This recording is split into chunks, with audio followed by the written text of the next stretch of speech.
Hello, everyone. Welcome back to the Skull Session Recruiting Podcast, Class of 2024 Signing Day Capsules, BuckeyeHuddle.com. Mark Givler here with Kevin Noon. Another signing today for the Buckeyes, Eric Mensah, a three-star defensive tackle out of Northern Virginia, Stafford, Virginia, Mountain View High School. Has officially signed with the Buckeyes, so he's in. I know defensive line recruiting has been... boy, has that been a whirlwind this year, just like last year, just all over the place. So the Buckeyes get Mensah in the fold, have a nice defensive tackle prospect in the fold. Kevin, this one came together very quickly and randomly. And things have changed quite a bit even since he committed, but they were able to flip him from Virginia Tech a few months back and just kind of like, it came out of nowhere, but boy, are they probably happy they did that now, just kind of given how chaotic this has been the last few weeks. Yeah, you sit there and you look at Mensah, and Mensah was really going to be like the number 2 interior guy because they had Justin Scott in the class and lost Justin Scott to Miami as he flipped. So you get Mensah, and he was a name that kind of showed up on the radar like shortly before it all went down. And, you know, obviously Ohio State was able to give him the pitch. I mean, Larry Johnson there've been some concerns about where he is in terms of his career and how much longevity he has left, but he's always going to be strong recruiting the DMV, DC, Maryland, Virginia area. And this kid fits right in that area. And I think it's a big get that's only bigger because, Ohio State is not looking like it's going to come anywhere close to its number. I'm not going to throw a number out at this point of how many because I don't know where Mensah's letter of intent is going to fall in the order of how we're recording these, but Ohio State is going to come in woefully short of the number that we were expecting them to get on the defensive line between tackle and end. And, we don't know what Ohio State is necessarily going to look like in terms of who's returning, with a lot of players having big decisions coming up and having not made them at the time of recording this or here on signing day. But, this is a big get for Ohio State in terms of going out and addressing a need, even though the need wasn't quite as known at the time of when this all went down. Yeah, no question. This became an even bigger signing today than maybe people thought it would be a month ago. When Justin Scott was in the fold and they were chasing Carlin Jones, and that didn't happen for them. And so it just all sorts of crazy on the defensive line again this year. But Mensah's kind of right up Larry Johnson's alley as a player.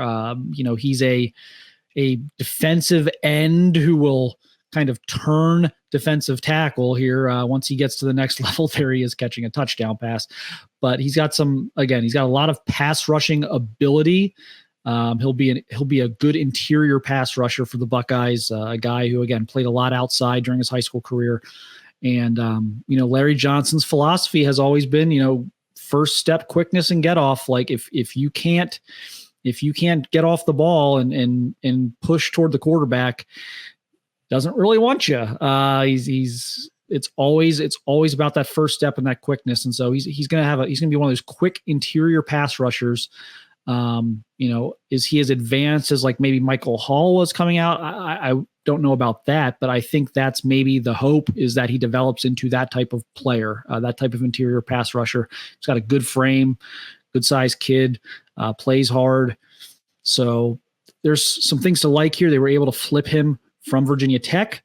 So that was a kind of, an interesting one. There haven't been many Ohio State, Virginia Tech recruiting battles in recent years. So that was kind of an interesting, situation there. But a kid that, again, I think will give them some burst on the inside, some quickness, and a guy who can kind of shoot gaps in the run game and get after the quarterback.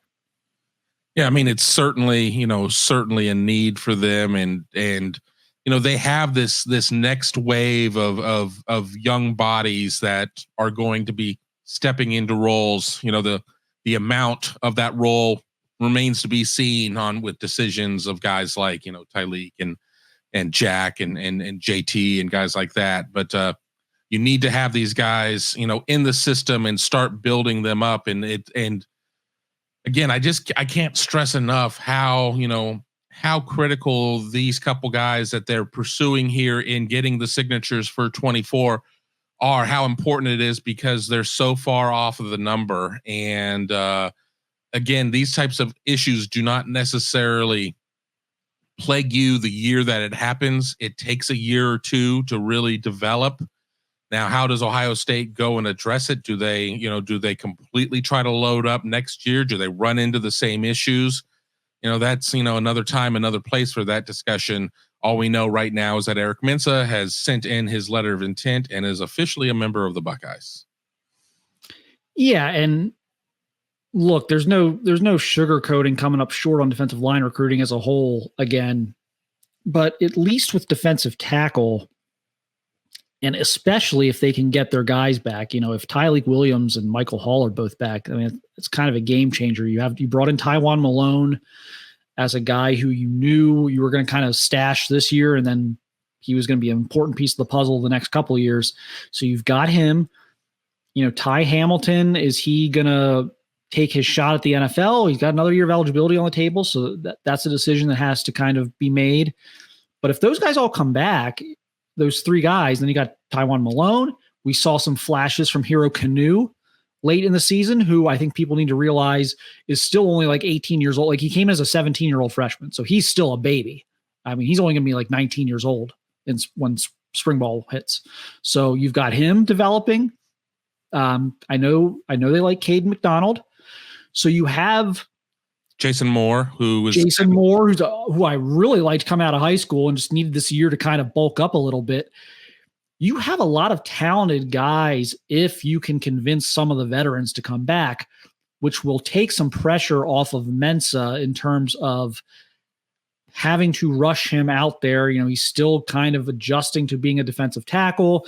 He's got to put a little weight on. You got to get used to getting hit in the mouth by, 6'5", 320-pound offensive linemen who are just as big and athletic as you are.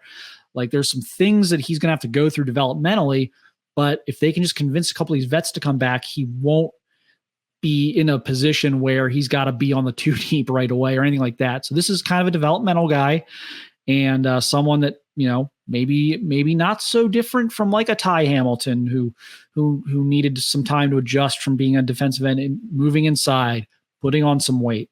And then eventually, you see some results. By like the third year, you start to see some results. So I think that's a similar game plan for Mensah, and we'll kind of see how that works out. But again, important signing, just given all the chaos that's happened here the last month or two along the defensive line. And I tend to think they might go for a portal guy. Now, I think the question becomes, what does that look like? Because there are two types of portal transactions. Okay. You can do the 1 year plug and play. Like, we need you to be a starter or, right there in our rotation. We're only going to have you for like a year and you're on your way. The other kind of portal transaction is you're getting a guy with some term, I guess, as the hockey world would use, where you're looking at like a 3 years to play 3, a Tywone Malone example, to bring in your program. And again, I think the type of portal body they go after will be dictated by the decisions of Tyleik Williams and Michael Hall and those guys. Because if those guys all come back, you don't need a 1 year rental. In fact, it may be hard to get a 1 year rental. Who's going to come into that situation? But so that may be, okay, let's go find Tywone Malone 2.0 if we can. But if you get some bad news, if Tyleik Williams leaves, if one of Mike Hall or Ty Hamilton don't come back, then I think you would be looking for more of the plug and play.